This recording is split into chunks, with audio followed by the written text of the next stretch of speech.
আমি এখন যে গাছটির পাশে আছি এটি একটি নিম গাছ। এই গাছটিকে আমরা জাতনিম হিসেবে চিনি। এটি একটি ভেষজ গাছ। নিম গাছের উৎপত্তি গ্রীষ্মমণ্ডলীয় ভারত ও দক্ষিণ পূর্ব এশিয়া এবং পশ্চিম আফ্রিকাতে। এর আদিবাস মিয়ানমারে। নিম একটি ঔষধি গাছ যার ডাল ও পাতা রস সবই মানুষের দৈনন্দিন জীবনে বহুবিধ কাজে ব্যবহার করা যায়। নিম গাছ পরিণত হলে তার গুঁড়ি দিয়ে আসবাবপত্র তৈরি করা হয়। ভারত ও বাংলাদেশের সর্বত্রই নিম গাছ জন্মে। নিম গাছ সাধারণত উষ্ণ আবহাওয়া প্রধান অঞ্চলে ভালো জন্মে। বিশ্বব্যাপী নিম গাছের পাতা, শিকড়, নিম ফল ও বাকল ওষুধের কাঁচামাল হিসেবে ব্যবহার করা হয়। বর্তমান বিশ্বে নিমের কদর অ্যান্টিসেপটিক হিসেবে ব্যবহারের জন্য।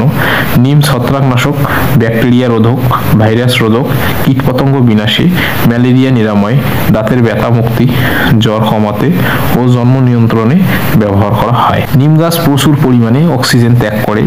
নিমের এই গুণাগুণের কথা বিবেচনা করে বিশ্ব স্বাস্থ্য সংস্থা একে 21 শতকের বৃক্ষ বলে ঘোষণা করে। এজন্য আপনারা চাইলে আপনার বাড়ির আশেপাশে নিম গাছ রোপণ করতে পারেন।